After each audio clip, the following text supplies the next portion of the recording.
سورہ مائدہ 7واں پارہ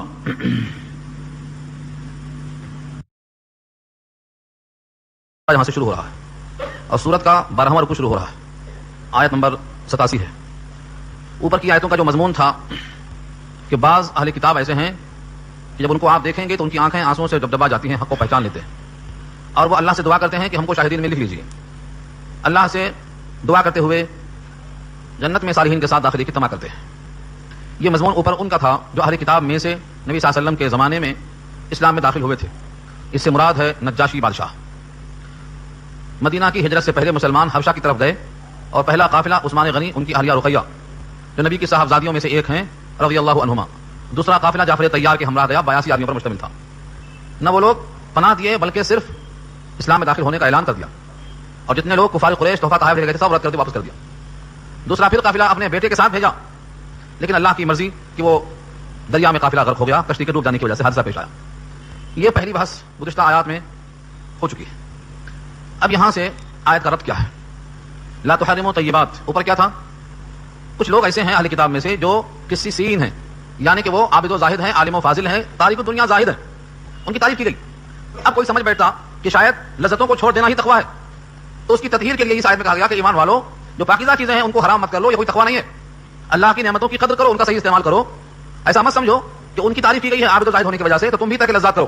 رہبانیت اسلام میں نہیں ہے. لا رہبانیت فی الاسلام. اس واقعے کی وضاحت کے واسطے یہاں پر اس آیت میں کہا گیا ہے یا ایھا الذین آمنوا, اے وہ لوگ جو ایمان لائے ہو, لا تحرموا طیبات ما احل اللہ لکم, ان پاکیزہ لذتوں کو حرام مت کر لو جو اللہ نے تمہارے واسطے حلال کر دیا ہے. سوچو اللہ کی شفقت و عنایت ہے کہ اللہ نے وہم ہوتے ہی اس کو دور کر دیا. عام آدمی سوچ سکتا ہے کہ راہب تارک الدنیا زاہد کے ہونے کی وجہ سے عیسائیوں کی تعریف کی گئی لہذا ترک دنیا شاید پسندیدہ ہے. یہ دماغ میں آ سکتا تھا. اللہ نے اس کی تلافی کر دی, کہا نہیں حلال چیزیں کھاؤ پیو, ان کو حرام مت کرو. لا تحرموا حرام مت کر لو. طیبات کی جمع طیبات, پاکیزہ چیزیں, ما ان چیزوں میں سے, احل اللہ جس کو اللہ نے حلال کر دیا, لکم تمہارے لیے. جملہ اتنا ہی ہے. اس پر شارحین لکھتے ہیں کسی بھی حلال چیز کو حرام کر لینے کی 3 شکلیں ہوتی ہیں. پہلی شکل تو یہ ہے کہ مثلا گائے کا گوشت ہے, بکری کا گوشت ہے, مرغی کا گوشت ہے, کوئی کہہ دے کہ ہم اس کو عقیدتاً حرام سمجھتے ہیں, یعنی حلال نہیں ہے. تو جو چیزیں حلال ہیں ان میں سے کسی کو حرام تصور کر لینا اور عقیدہ بنا لینا کہ یہ حرام ہیں. فقہا تصریح کرتے ہیں کہ اللہ کی حلال کی ہوئی چیزوں میں سے کسی کو حرام کر دینا عقیدتاً آدمی کے لیے کلمہ کفر ہے. آدمی کافر ہو جاتا ہے کیونکہ جس چیز کو اللہ نے حلال کیا ہے آپ کا عقیدہ یہ ہے کہ وہ حرام ہے تو آپ کا عقیدہ اللہ کے حکم سے ٹکراتا ہے, یہ کفر ہے. ایک طریقہ اور بھی ہے کہ زبان سے صرف کہتا ہے کہ میں نہیں کھاتا لیکن عقیدہ حرام ہونے کا نہیں ہے. گائے کو حلال مانتا ہے, مرغی کو حلال مانتا ہے, لیکن زبان سے کہتا ہے کہ میں نہیں کھاتا, میں نہیں کھاتا, اور اس نہ کھانے کو وہ بہتر سمجھتا ہے, ثواب کی امید سمجھتا ہے. بہت سے لوگ عامل ہیں, وہ کہتے ہیں حیوانات کو ترک کرو تو عمل اچھا چلتا ہے. اگر کسی بیماری کی بنا پہ, پرہیز کی بنا پہ ہے تو اس کی بات میں آ کے کر رہا ہوں, تیسرے نمبر پہ آتی ہو. لیکن اگر یوں ہی زبان سے کہہ دیا کہ میں اس حلال کو نہیں کھاتا تو اس کی 2 شکلیں ہیں. یوں ہی نہیں کھاتا یا اس کے نہ کھانے میں ثواب کی امید رکھتا ہے, مستحب سمجھتا ہے. مستحب سمجھتا ہے تو اس کا ترک کرنا جائز نہیں ہے, گناہ گار ہوگا یہ. تیسری ایک شکل اور ہے کہ کسی حکیم نے کہا دیا کہ تمہیں فلاں چیز مضر ہے, اس کا عقیدہ یہ ہے کہ حلال ہے, زبان سے انکار بھی نہیں ہے, لیکن عملاً سالوں نہیں کھاتا اس لیے کہ صحت کو مضر ہے یا طبیعت میں میلان نہیں ہے, فرماتے اس میں کوئی حرج نہیں ہے. تو ترک کی 3 شکلیں ہیں. عقیدتاً اگر ترک کر دیا ہے تو کافر ہو جائے گا, قولاً ثواب کی نیت سے ایسا کیا ہے تو گناہ گار ہو جائے گا, بیماری کی بنا پر چھوڑ دیا ہے یا طبیعت کا میلان نہیں ہوتا ہے چھوڑ دیا ہے تو اس کے واسطے مباح ہے, کوئی گناہ نہیں. یہاں پہلی شکل مراد ہے دنیا کی لذتوں کو جو اللہ نے حلال کیا ہے تم حرام مت کرو. یا ایھا الذین آمنوا لا تحرموا, ایمان والو حرام مت کر لو طیبات پاکیزہ چیزوں کو, ما احل اللہ لکم جو اللہ نے حلال کر دیا ہے تمہارے لیے. آپ سوچتے ہوں گے کہ اللہ نے حلال کیا ہے, اللہ بندوں پر کتنے شفیق ہیں کہ ان چیزوں کو جو خود بنایا ہے حلال کر دیا ہے, اور ہم ان حلال نعمتوں سے استفادہ کر کے اسی اللہ کی نافرمانی کرتے ہیں. جن غذاؤں سے توانائی ملی ہے اللہ کے حلال کر دینے سے, انہی غذاؤں کی توانائی کو اسی کی مرضی کے خلاف استعمال کرتے ہوئے ہم سکتے نہیں. ناشکری کی اس سے بڑی دلیل کیا ہو سکتی ہے؟ ایک مقام پہ اللہ نے کہا ہے اولم یروا انا خلقنا لهم مما عملت ایدینا انعاما فهم لها مالکون. یاسین تو پڑھتے ہوں گے نا, یہ آیت اسی کی تو ہے, تبھی ترجمے میں غور کر لو اس آیت کے. کیا لوگ دیکھتے نہیں ہیں کہ ہم نے پیدا کیا ہے ان کے لیے جانور, فهم لها مالکون, یہ مالک بن بیٹھے, میری گائے, میرا اونٹ, میرا گھوڑا بنایا ہم نے, پیدا ہم نے کیا, مالک یہ. اس کے جینے کا سامان, پانی, گھاس, چارہ ہم نے فراہم کیا. زمین میری, آسمان میرا, پیدا میں نے کیا. فهم لها مالکون, مالک یہ بن گئے, میں مالک بولتے.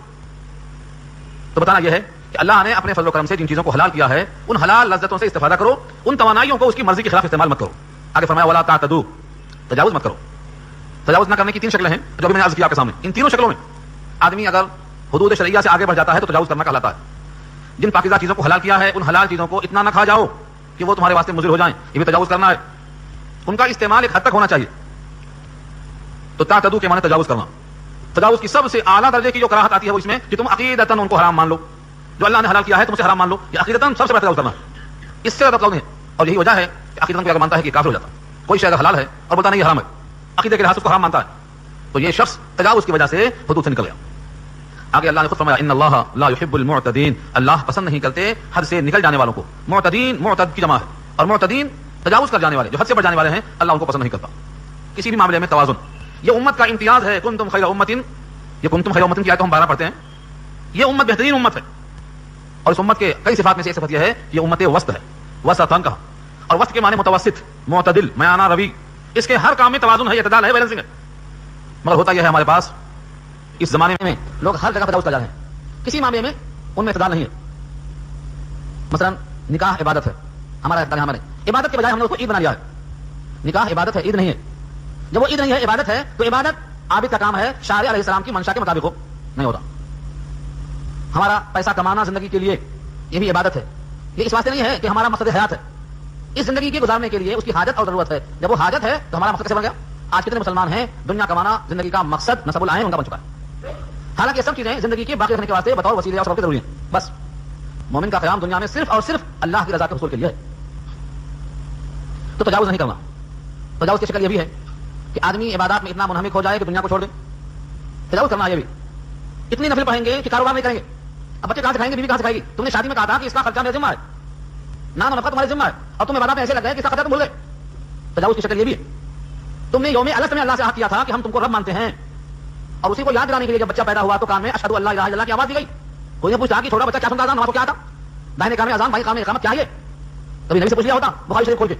یہ اسی یوم الست کی یاد دلائی گئی ہے کہ تم آگے دنیا میں اقرار پورا کرنا ہے، مگر یہاں بھی تجاوز ہے، کسی کو یاد نہیں ہے۔ حسن بصری کہا کرتے تھے مجھے ایسا یاد ہے کہ جیسے میں ابھی اس منظر کو دیکھ رہا ہوں، اور بعض اکابر کا تو حال ہے، فرماتے ہیں کہ میرے دائیں کون تھا بائیں کون تھا مجھے یاد ہے، کس کو یاد ہے؟ تو تجاوز کی شکل وہاں جو وعدہ کیا تھا اور وقت پیدائش جس کی اطلاع دی گئی تھی، دنیا میں آنے کے بعد ہم فراموش کر بیٹھے، تو ہمارے پاس تجاوز کتنی شکلیں۔ عبادات میں اتنا منہمک ہو گئے کہ بیٹے کا کیا حقوق ہے، بیوی کا کیا حقوق ہے، کچھ بھی یاد نہیں۔ اس پر ایک روایت میں سنا چکا ہوں، شاید یاد ہو آپ کو، تازہ کر لو۔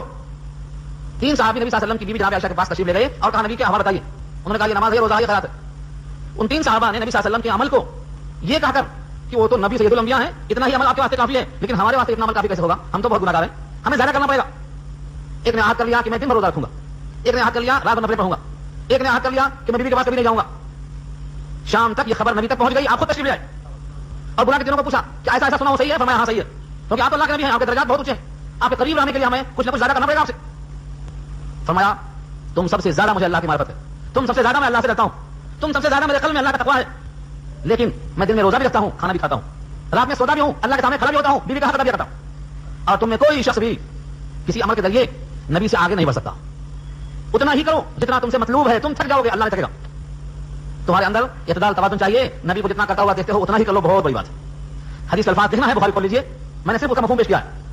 ایسا ہی ایک واقعہ اور بھی ہے، ابو دردہ کا اور سلمان فارسی کا، دونوں کی مواقعات تھی، بیوی نہاتی نہیں، کپڑے بدلتی نہیں، میلی پھیلی، کہا بھابھی کیا بات ہے؟ کہا تمہارے بھائی کو دن بھر روزہ رکھتے، رات بھر نفلیں پڑھتے، تمہارے بھائی کو ہماری خبر ہی نہیں ہے کہ ہم کہاں ہیں، کیسے ہیں؟ انہوں نے کہا کہ بھائی دیکھو ایسا ہے، نماز اللہ کا حق ہے لیکن بیوی کا بھی تو حق ہے۔ وہ نہیں مانے، دونوں کا مقدمہ نبی کے پاس گیا، آپ نے کہا صدقہ سلمان، سلمان کی تقریر صحیح ہے۔ اس کے بعد کہا اگر تم نے ایسا کیا تو آنکھیں اندر گھس جائیں گی، کلے پچک جائیں گے، بدن کمزور پڑ جائے گا۔ جناب سے کا حق، مرزوجی کا حق، تیرا بھی تجھ پر حق ہے، تیری آنکھ کا تجھ پر حق ہے، تیرے جسم کا تجھ پر حق ہے، تیری بیوی کا تجھ پر حق ہے۔ یہ سب کیا ہے؟ یہ نبی کی تقریر کا حاصل یہ ہے کہ اعتدال، توازن، زندگی کو تقسیم کرو، جتنا دنیا میں رہنا ہے اتنا وقت دنیا کو دو، اور جتنا دن آخرت میں رہنا ہے اس کا اتنا حصہ آخرت کا لگاؤ۔ جتنا اس کتاب کا حق ہے اس کتاب کو اپنا وقت لگاؤ۔ ایسا نہیں چلتا ہے کہ جو چاہو کرو، جو چاہو کرو، یہ ہماری شان نہیں ہے، یہ اللہ کی شان ہے، وہ جو چاہے کرے۔ یہ فعلوا ما یشاء، اللہ کی شان ہے۔ بندہ جو چاہے وہ کرے گا تو گمراہی میں چلا جائے گا، بندہ وہ کرے جو رب چاہتا ہے۔ ہم جو چاہیں گے کریں گے، گمراہی ہے، یہ ہے تجاوز۔ ولا تعتدوا، تعاوض، آگے بڑھو۔ اللہ پسند نہیں کرتا ہے حد سے نکل جانے والوں کو، حدود میں رہو۔ اس پر اور بھی وضاحت ہو سکتی ہے بہت سی باتوں میں۔ جس طرح سے آپ کی زندگی میں حدود ہیں، تجاوز کرنا منع ہے، ایسے ہی رسالت کے حدود ہیں، الوہیت کے حدود ہیں، کتاب اللہ کے حدود ہیں۔ ہر چیز کو اس کے حدود میں رکھ کر ہی آگے بڑھنا اور چلنا ہے۔ اگر حدود سے آگے بڑھ جائیں گے، ایک مثال دیا نبی صلی اللہ علیہ وسلم نے، ایک بادشاہ ہے، اس کی ایک چراگاہ ہے، اس کے گھوڑے اس میں چلتے ہیں، چمن ہے اس کا خاص۔ فرمایا اگر کوئی گھوڑا یا کوئی جانور اس چمن کے قریب قریب چلتا ہے تو خطرہ ہے منہ ڈال دے، اور جب منہ ڈال دے گا تو مجرم بن جائے گا، اس گھوڑے کو وہاں پر لے جانے والا، بادشاہ معاملہ کر لے گا۔ خالص زمین پر بادشاہ کا چمن ہے، ایسے ہی اللہ کا چمن اس کائنات میں اس کے محارم ہیں. جس چیز کو اللہ نے حرام کر دیا ہے اس کے قریب جاؤ گے تو منہ ڈالنے کا خطرہ ہے، قریب مت جاؤ اس کے. اسی لیے اچھا